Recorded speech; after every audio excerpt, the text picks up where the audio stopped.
যদি আমরা সংবিধানকে কোরআন বানায়া সংসদে এমপি হইয়া ঢুকতাম, প্রধানমন্ত্রী স্পিকার উল্টা চললে তাকেও লোকমা দিয়ে সোজা করে দিতাম। আল্লামা সাইদি রাহিমাহুল্লাহ প্রথম যখন তিনি এমপি হলেন, সংসদে স্পিকার ছিল হুমায়ুন রশিদ চৌধুরী। আওয়ামী লীগ তখন ক্ষমতায়। আল্লামা সাইদি আওয়ামী লীগের পিরিয়ডে প্রথম এমপি হন। হুমায়ুন রশিদ চৌধুরী স্পিকার ছিলেন। সংসদে আল্লামা সাইদি দাঁড়ায়া বললেন, মাননীয় স্পিকার, আমি সংসদে এবারই এসেছি, এটা আমার প্রথম পার্লামেন্ট। আমি দেখছি আপনাকে ঢোকার সময় সবাই কুর্নিশ করে মাথা নত করে আপনাকে এভাবে দিয়ে ঢোকে। এই যে আপনার কাছে মাথা নত করে মুসলমানরা ঢুকতেছে, অথচ মুসলমানের মাথা নত হবে শুধু কার কাছে? মুসলমানের মাথা তো আল্লাহ ছাড়া কারোর কাছে নত হতে পারে না। স্পিকার সাহেব তখন বললেন, মাওলানা, আপনার সাথে আমি একমত, তবে এটা আমি চাইলেই তো বাতিল করতে পারবো না। আপনি একটা নোটিশ করেন, আপনি একটা দরখাস্ত দেন। আল্লামা সাইদি রহমতুল্লাহি আলাইহি তখন তিনি একটি দরখাস্ত দিলেন। স্পিকার হুমায়ুন রশিদ চৌধুরী সেটা আবার কণ্ঠ ভোটে পাশ করালেন। পাশ করায় বললেন, এখন থেকে আর স্পিকারের কাছে মাথা নত করার প্রয়োজন নেই। আমার ভাইয়েরা, এমনই ভাবে যদি আমরা সংসদে 151 জন নেতা ঢুকাইয়া দেই, তারা আইন পাশ করবে, আল্লাহর আইনে বাংলাদেশ চলবে। সুযোগ আছে না নাই? 1972 সনে যে সংবিধান লেখা হলো ডক্টর কামাল মিয়ার নেতৃত্বে, ওই সংবিধানকে আমরা এ পর্যন্ত 18 বার চেঞ্জ করেছি। 18 বার পরিবর্তন হলো। এই পরিবর্তন প্রমাণ করে সংবিধান পরিবর্তন যোগ্য জিনিস। এখন যদি আমরা কোরআনওয়ালা আল্লাহর খলিফারা সংসদে ঢুকে যেতে পারি কোরআন নিয়ে, সংবিধান পরিবর্তন করে আল্লাহর কোরআনকে বানায়া দিতে পারবো। সুযোগ আছে না নাই? ও মসজিদের খলিফা, সংসদে চলো, সংসদে যাওয়া দরকার।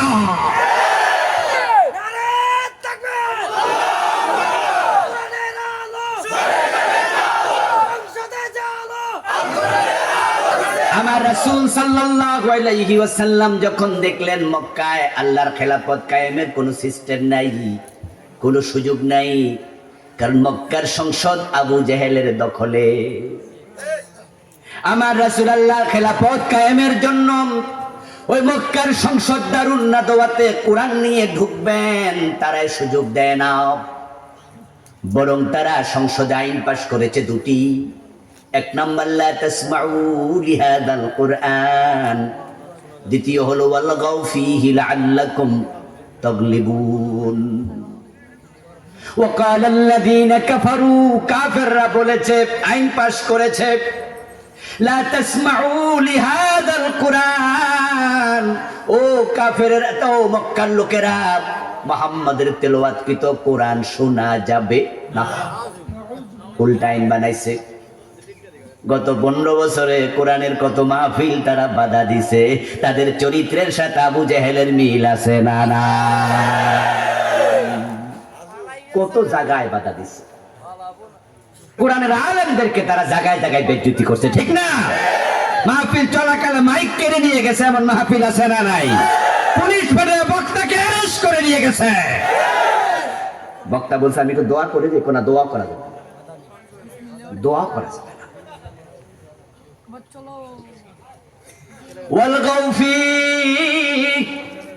তাদের দ্বিতীয় সিদ্ধান্ত হলো মুহাম্মদ সাল্লাল্লাহু আলাইহি ওয়াসাল্লাম যেখানে কোরআন পড়বে, কোরআন বলবে, সেখানে গন্ডগোল লাগাইতে হবে। কিভাবে আবু জেহেলের সাথে মিলতো, ঠিক না? আল্লাহর হাবিব যখন খেলাফত কায়েমের পরিবেশ মক্কায় পেলেন না, তখন তিনি আবার হিজরত করে আল্লাহর ইশারায় মদিনা রওনা দিলেন। মদিনা যাওয়ার পথে আল্লাহর কাছে দোয়া করছেন, ওয়াজআললি মিন লাদুনকা সুলতানান নাসীরা, ও আমার আল্লাহ, তোমার খেলাফত প্রতিষ্ঠার জন্য আমাকে রাষ্ট্র ক্ষমতা দিয়ে সাহায্য করো। আল্লাহ রাসূলুল্লাহকে রাষ্ট্র ক্ষমতা দিলেন। আমার প্রিয় ভাইরা, আল্লাহর খেলাফত কি? এবার বলুন তো, আমাদের দেশে বিভিন্ন পীরের খলিফা আছে না নাই? ওগুলা দিলে বুঝবেন আল্লাহর খেলাফতটা কি। যারা মাইজভান্ডারের খলিফা তাদের বাড়িতে ঢোল আছে না নাই? সরমনের খলিফার বাড়ি থেকে ঢোল আছে? আপনি দেখবেন যে সরসিনার খলিফা যিনি, তিনি গায়ে যে জামাটা পরে ওই জামাটা তার পীরের মতো। সরমনার যিনি খলিফা উনি মাথায় যে টুপিটা পরে, টুপির ডিজাইনটা তার পীর সাহেবের মতো। আবার মাইজভান্ডারের খলিফা সে যখন জিকির করে, তাদের মাইজভান্ডারের জিকিরের মাঝে লাফানি ফালানি আছে না নাই? কারণ তাদের পীরও লাফায়, তাই তাদের খলিফাও লাফায়। পীর হয় যেমন তার খলিফা হয় তেমন, নেতা হয় যেমন তার কর্মী হয় তেমন। আমার আল্লাহর চরিত্র যেমন, ঠিক আল্লাহর খলিফারও সমান চরিত্রবান হবে। আল্লাহ জুলুম করে না, আল্লাহর খলিফারও জালেম হতে পারে না। আল্লাহ অন্যায় বিচার করে না, আল্লাহর খলিফারও সমাজে অন্যায় বিচার করবে না। ইন্নী জাইলুন ফিল আরদি খলিফাতাম মিন্নী ইয়াহকুমু বাইনান নাস বিল আদল। তাফসীর ইবনে কাসির প্রণেতা আয়াতের ব্যাখ্যা করেছেন, আল্লাহ ফেরেশতাদেরকে বলো, ফেরেশতারা আমি আমার খলিফা বানাতে চাই। খলিফাতাম মিন্নী, আদামু আউয়ালু খলিফাতিল্লাহ ফিল আরদি। তাফসীরে খাজিন প্রণেতা বলেন, আদম হলেন জমিনে আল্লাহর প্রথম খলিফা। দায়িত্ব দিয়েছেন কি? দায়িত্ব হলো ইয়াহকুমু বাইনান নাস বিল আদল। যখন তারা জমিনে ফয়সালা করবে, বিচার করবে, দেশ চালাবে, সমাজ চালাবে, তারা ন্যায় নিষ্ঠতার সাথে চালাবে। আমি এই দায়িত্ব আমার খলিফাদেরকে দিয়েছি। ইয়া দাউদ ইন্না জাআলনাকা খলিফাতান ফিল আরদ। ও দাউদ, আমি জমিনে তোমাকে খলিফা বানালাম। আনহুকুম বাইনান নাস বিল হক। তোমার দায়িত্ব হলো যখন তুমি সমাজ চালাইবা, হুকুম করবা, ফয়সালা করবা। হযরত দাউদ কি প্রজা ছিলেন না রাজা? সুলাইমান আলাইহিস সালাম প্রজা না রাজা? হযরত দাউদের ছেলে ছিল নবী সুলাইমান, বাবাও রাজা, ছেলেও রাজা। ও দাউদ, আমি তোমাকে খেলাফত দিয়েছি। আমি হুকুম, তুমি হুকুম দাও। আল্লাহর খলিফারা টিউন হয়ে হুকুম দেবে, ডিসি হইয়া হুকুম দেবে, এমপি হইয়া হুকুম দেবে, মন্ত্রী হইয়া হুকুম দেবে, প্রেসিডেন্ট হইয়া হুকুম দেবে। তাদের হুকুমটা আল্লাহর কোরআনের আলোকেই হবে। এটা হলো খলিফার দায়িত্ব। এবার রাসূলুল্লাহ সাল্লাল্লাহু আলাইহি ওয়াসাল্লামে খেলাফতের জন্য মদিনায় গেলেন। আল্লাহ ওনাকে রাষ্ট্র ক্ষমতা দিল। এবার আপনাদের কাছে আমি প্রশ্ন করব, আমার রাসূল যখন 10 বছর মদিনা চালাইছেন, মন মতো না কোরআন মতো? রাসূলুল্লাহর পরে আবু বকর হলো খলিফা, ঠিক না? তারপরে ওমর, ওসমান, আলী। হযরত ওমর তো অর্ধ পৃথিবী শাসন করেছে 10 বছর। কবি নজরুল চমৎকার বলেছেন, অর্ধ পৃথিবী করেছো শাসন, ধুলার তখ্তে বসে, খেজুর পাতার প্রাসাদ তোমার বারে বারে গেছে খসে। হযরত ওমর যখন অর্ধ দুনিয়া 10 বছর চালালেন, ইতালির রোম ছিল হযরত ওমরের অধীনে। রোম সাম্রাজ্য ওমরের সময় বিজয়ী হয়েছে।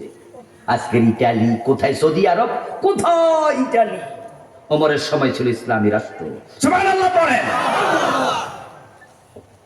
ইরান পারস্য সাম্রাজ্য ছিল, ওমরের সময় বিজয়ী হয়েছে। অর্ধ পৃথিবী। বাংলাদেশের সীমান্তের সীমানা হলো 56,000 বর্গ মাইল। হযরত ওমর রাদিয়াল্লাহু তাআলা আনহুর ইসলামী রাষ্ট্রের সীমানা ছিল 50 লক্ষ বর্গ মাইল। বাংলাদেশের মতো প্রায় 100 বাংলাদেশের সমান, প্রায় 100। সামান্য বুঝ যাদের আছে তারা বলুন, যারা বেশি তারা তো বলবেন, যারা সামান্য বোঝেন তারাও বলুন, ওমর 10 বছর মন মতো চালাইছে না কোরআন মতো? সবাই বলেন কি মতো? সে কোরআন বাংলাদেশে আছে না নাই? 54 বছরের বাংলাদেশ কোরআন দিয়ে কয়দিন চলেছে? তো তোমরা খলিফা হইলা কেমনে? তোমরা খলিফা দাবি করো কেমনে? খলিফা যদি আমরা দাবি করতে চাই, আল্লাহর কোরআনের সাথে আসা দরকার আছে না নাই? দরকার আছে না নাই? কোরআন কায়েম হওয়ার আগ পর্যন্ত থামা যাবে না। আজকের আমাদের ওয়াজের কারণে কালকে কি কোরআন খাওয়া সমাজে এসে যাবে? এত সহজ?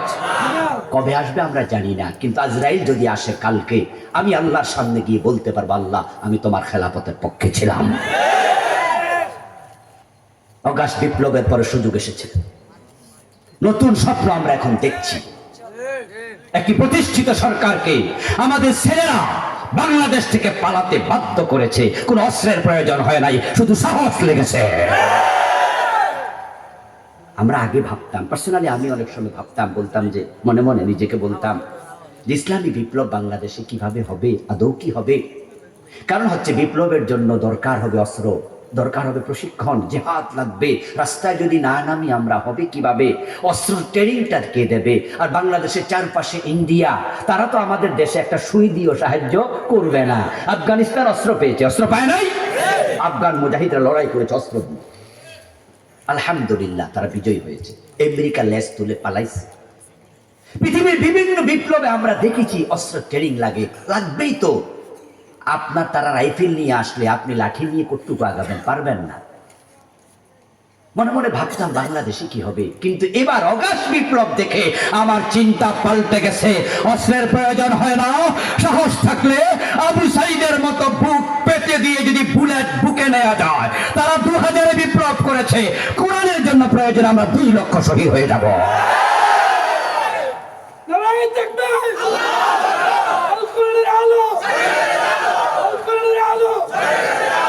আমার প্রিয় ভাইয়েরা, আমাদের বাচ্চারা ভাইয়েরা যে এবার রাস্তায় নামছিল, ছাত্র জনতা, তাদের কাছে কি রাইফেল ছিল? স্টেন গান ছিল? খালি হাতে নেমেছে, খালি হাতে নেমেছে। আল্লাহর সাহায্য এসে গেছে। প্রধানমন্ত্রীর অন্তরে আল্লাহ এমন ভয় ঢুকে গেছে, খাইয়া না খাইয়া পালাই চলে গেছে। রান্না কিন্তু করা ছিল, খাওয়ার টাইম পায়নি। সেনাবাহিনীর প্রধান কি আমাদের আত্মীয় না প্রধানমন্ত্রীর আত্মীয়? উনার আত্মীয়। তাকে নিয়োগ কি আমরা দিছি না উনি দিছে? নিয়োগ দিলেন উনি, আত্মীয় উনার। ওই বেটা তো ওনাকে প্রোটেকশন দেওয়ার কথা। ওই বেটা যাইয়া কয় যে ম্যাডাম 45 মিনিটের। ওনারা ঘোষণা করছিল 2041 কি 2041, ওনারা বলছে 2041 ভীষণ 2041 2041 এর আগে ওনারা নাকি থামবে না, লড়বে না। আর উনাদের সেনাবাহিনীর প্রধান গিয়ে বলে 2041 দূরের কথা, 1 ঘন্টাও নাই, 45 মিনিট। তাড়াতাড়ি পালান। এমন ভাবে পালাইছে নিজের কাপড় চোপড়ও নিতে পারে নাই, ঠিক না? এক কাপড়ে চলে গেছে। পরে পোলা পাঞ্জায় আলমারি খুলে কাপড় বাইর করে মানুষের দেখে। ফেসবুকে দেখলাম এমন কিছু কাপড় যেটির নাম পাওয়া যায় না। কেউ কয় কয় বুড়া মানুষ এগুলা কি করতো, আল্লাহ জানে।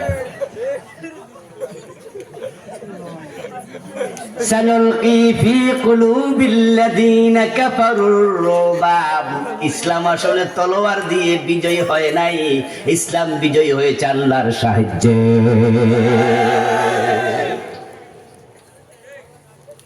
প্রিয় ভাইয়েরা, তাবুকের যুদ্ধের নাম শুনেছেন? ইসলামের সবচেয়ে বড় যুদ্ধ, যেখানে সাহাবীর সংখ্যা ছিল প্রায় 40,000 মুজাহিদ।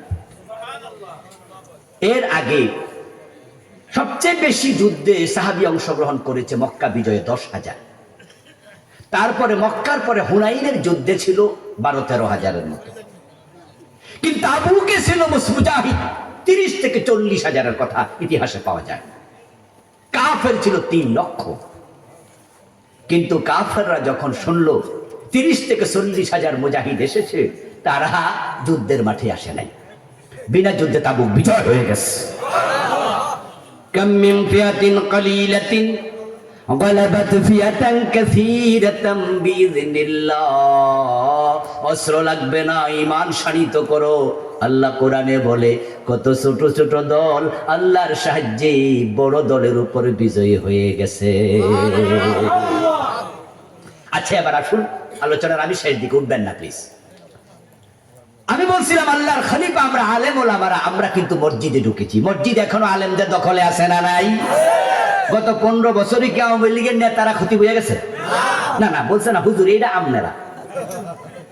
টয়লেটের ফিয়নগিরিও নিয়ে নিছে, টয়লেটের ম্যানেজারও হয়ে গেছে, কিন্তু খতিবগিরি নেয় না, ঠিক কিনা? এই বিভিন্ন জায়গায় কি সরকারি টয়লেট আছে না? আছে কিন্তু। তো এটা সভাপতি কাটা হয়েছে, হেরে হয়েছে, মানে কোনো পদ আর ছাড়ে নাই, টয়লেট সুদ্ধা। আচ্ছা, কিন্তু খতিব হইতে তো খুতবা দেয়া লাগবে নাকি? এই পারলে হেটাও নিত, কিন্তু এমন তো অবস্থা হবে পর মসজিদ ভাঙ্গা না পাইলে পলাই বুকি দিয়ে পলানোর জায়গা থাকবে না। খুতবাটা এখনো আলেমদের হাতে আছে, আছে কিনা? মাদ্রাসার প্রিন্সিপাল আলেমরাই আছে, ঠিক না? মসজিদ মাদ্রাসায় খানকায় আল্লাহর খলিফারা আছে, থাকার কারণে আলহামদুলিল্লাহ এখনো মসজিদ আল্লাহর আইন চলছে, ঠিক না? আপনি দেখবেন মসজিদে গিয়ে জুমার দিন এলাকার কোন নেতার ভাতিজা তাগড়া যুবক, সে যদি জোরে একটু আওয়াজ করে, কোনো কথা বলে, ইমাম কথা বলা লাগে না, পাশের জনই তারে কয়, এই বেটা মসজিদে জোরে কথা কস কেন? বলে না, বলে না। এবং ওই যুবক তখন বলে না যে মিয়া আমার মসজিদ, আমি নেতা, আমারে চিনো, আরো জোরে কমু না। দেখবেন জিহবাই কামড় দিয়া সেও চুপ হয়ে যায়, সেও বসে যায়, সে বলে সরি সরি সরি। আলেমদের খেলাফত, আল্লাহর খলিফাদের খেলাফত এখনো মসজিদে আছে, তাই মসজিদে শান্তি আছে। এই খেলাফত মসজিদে রেখে যদি আমরা গ্রামে মহল্লায় ছড়িয়ে দিতে পারি, গ্রাম মহল্লায় শান্তি ছড়িয়ে যাবে। তাহলে প্রশ্ন হতে পারে, হুজুর আপনারা তো মসজিদ মাদ্রাসা খেলাফত চালাচ্ছেন, তাহলে আপনারা তো আল্লাহর খলিফা জান্নাতি। আমি বলবো দোস্ত, আল্লাহ কি মসজিদের খলিফা বানাইছে এমন একটা আয়াত নাজিল করছে? আমি আয়াতগুলো পড়ছি, আবার দেখুন। 1 নাম্বার, ইন্নী জাইলুন ফিল আরদি খলিফা, আমি আদমকে জমিনে খলিফা বানাই। হুয়াল্লাযী জাআলাকুম খালাইফা ফিল আরদ, আল্লাহ তোমাদেরকে জমিনে খলিফা বানাইছে, কোন জায়গায় বলে নাই ফিল মসজিদে খলিফা। টোটাল জমিনের খলিফা। আমরা কি করলাম হুজুররা ভাইবা চিন্তা দেখছি, জমিনে খেলাফত দিতে গেলে মামলা খাওয়া লাগে, মাইর খাওয়া লাগে, দ্বন্দ্বে জড়ানো লাগে, রক্ত দেয়া লাগে, শহীদ হওয়া লাগে। এই জন্য আমরা কইছি জমিনটা আপনারা নেন, আমরা মসজিদটা নিলাম। এই জন্য আল্লাহর কিছু বান্দা আছে যারা মসজিদে গাঠি গোটা লইয়া ঢুকছে, ঠিক না? এরা 40 দিন বড় আরামে থাকে, এবং সেখানে কি কারেন্টের বিল দেওয়া লাগেনি, পাবলিকের টাকা দিয়ে কারেন্ট চলতেছে, এবং নিজেরা আরামে খাইতেছে। আমি কিন্তু তাদের বিরোধী না, জাস্ট বুঝাচ্ছি। আমি নিজেও মাঝে মাঝে ওখানে যাই, আমি উদার মানুষ। এজন্য আমি সরমনায় দরবারে গিয়েছি একবারে পীর সাহেবের সাথে দেখা করার জন্য। আমি সরসিনা দরবারে গিয়েছি পীর সাহেবের সাথে দেখা করার জন্য। পার্সোনালি তাদের ভালোবাসি। আমি ধামতি আলিয়া দরবার থেকে কামিল পাশ করেছি। আমি জিকিরের মজলিসে বসি। তাবলিগের বিশ্ব ইস্তেমা আমি 7 থেকে 8 বার গেছি। এখানে আপনারা কে কয়বার গেছেন জানি না, আমি 7 থেকে 8 বার বিশ্ব ইস্তেমায় গিয়েছি। আমি পার্সোনাল নুসরত করতে তাবলিগ জামাতকে আমি গিয়েছি। আমি সব জায়গায় যাই। ইসলামী আন্দোলনের জিহাদের মাঠেও আমি আছি। এখন আমাদের ভাইরা মসজিদে ঢুকলো কেন? তারা মনে করছে এখানে থাকলে আল্লাহ খুশি হয়, রাসূল খুশি হয়। আমার প্রশ্ন হচ্ছে, যে নবী মসজিদে ছিলেন তিনি কি বদরের যুদ্ধে ছিলেন না? উহুদের ময়দানে ছিলেন না? জঙ্গে আপনার গজওয়ে আহজাবে ছিলেন না? তো তুমি সেখানে কেন নাই? অদস্ত মসজিদকে নিরাপদ পাইছো, ওখানে আরামে থাকা যায়, তুমি খেলাফত মসজিদে কায়েম করছো, অথচ আল্লাহর কথা কি শুনুন, ওয়াইদা ফাইদা কুজিয়াতিস সালাতু ফান্তাশিরু ফিল আরদ। ও আমার খলিফারা, মসজিদে এসো, আসতেই হবে। যখন হাইয়া আলাস সালাহ বলা হবে মসজিদে আসো, যখন নামাজ শেষ হয়ে যাবে ফান্তাশিরু ফিল আরদি, যেই জমিনে খেলাফত দিয়ে তোমাদের পাঠাইছি সে জমিনে ছড়ায়া পড়ো। মসজিদের খলিফা আদালতে বিচারকের আসনে বসবে, মসজিদের খলিফা সংসদে গিয়ে এমপির আসনে বসবে, মসজিদের খলিফা মন্ত্রণালয়ে মন্ত্রী হয়ে বসবে, মসজিদের খলিফা টিউনো হবে, ডিসি হবে, নেতা হবে। মসজিদের শান্তি আইন সারা দেশে ছড়ায়া পড়বে, জমিন হয়ে যাবে আল্লাহর। কাতিলুহুম হাত্তা লা তাকুনা ফিতনা ওয়া ইয়াকুনা দ্বীনু কুল্লুহু লিল্লাহ। এখন খলিফারা যে সব খেলাফত লইয়া মসজিদ মাদ্রাসায় ঢুকলেন, খানকায় ঢুকলেন, জমিন যে শয়তান কেড়ে নিল, এজন্য কি আল্লাহর কাছে জবাব দেয়া লাগবে না? আল্লাহ আপনার খেলাফত ক্যান্সেল করে দেবেন। তোমাকে জমিনের খলিফা বানাইছিলাম, জমিন আঁকড়াইয়া ধরো, জমিন আঁকড়াইয়া ধরো। ইনশাআল্লাহ সুযোগ এসেছে। অগাস্ট বিপ্লব আমাদের সুযোগ করে দিয়েছে। আমরা আগামীতে কোরআনকে সংসদে নিতে চাই। যদি আপনারা রাজি হয়ে যান, কেউ ঠেকাতে পারবে না। সুযোগ এবার আল্লাহ দিয়েছেন। যারা কোরআন বাধা দিত এরা দেশে নেই, এরা পরিচয় দিতে পারে না, ঠিক কিনা? এটা তারা থাকলে কি মাহফিলে কথাটি কইতে পারতাম না? কইলে আমি যাইতে পারতাম না বাড়ি। আল্লাহ নিত, জেলখানা দিয়ে নিত। কোথা আগে নিয়ে আনে, কদিন থাইকা যান। এবং এই মাহফিলে গন্ডগোল লাগাই দিত না, এখানে গন্ডগোল লাগাই দিত। তাহলে আল্লাহ এবার সুযোগ দিয়েছে, আমরা মন খুলে কথা বলতে পারি। আমাদেরকে সংসদে পাঠাও, কোরআনওয়ালাদেরকে সেখানেও মন খুলে কথা বলা হবে। আল্লাহর জমিন, আল্লাহর আইন কায়েম হলে শান্তি সবাই একসাথে মিলেমিশে ভোগ করবো, ঠিক না? চুরি থাকবে না, ঘরের দরজা খুলে আবার ঘুমাবে, ডাকাতি হবে না, রাহাজানি চিন্তায় থাকবে না, চাঁদাবাজি থাকবে না, শান্তির পলগুধারা পরতে পরতে প্রবাহিত হবে। আমরা 5 বছর চালাই আপনাদের দেখাইছি যে আমাদেরকে পাঠান, চুরি হবে না। বাংলাদেশের টাকায় কানাডা আমরা বাড়ি বানাবো না, বেগমপাড়া তৈরি হবে না। নেত্রী বলেছে তার ফিয়ন কত কোটি টাকার মালিক, 400 কোটি। ওরে বাবা রে, টাকা সব কি চাকরি করে কামাইছে? দেশের টাকা, আপনার টাকা। এসালাম কোম্পানি 80,000 কোটি টাকা ইসলামী ব্যাংক থেকে চাপ পাচার করে দিয়েছে, আপনাদের টাকা। সোনার বাংলা বেশি দিন লাগবে না, আমরা জাকাত ভিত্তিক অর্থ ব্যবস্থা চালু করব। আল্লাহর খেলাফত আসবে। ওমরের যুগে জাকাত বিভাগের কর্মচারী জাকাতের টাকা কাঁধে নিয়ে ঘুরত, জাকাত খাওয়ার লোক পাওয়া যেত না। বাংলাদেশ যদি 15 থেকে 20 বছর আল্লাহর খলিফা চালা, এদেশে জাকাত খাওয়ার লোক থাকবে না, থাকবে না।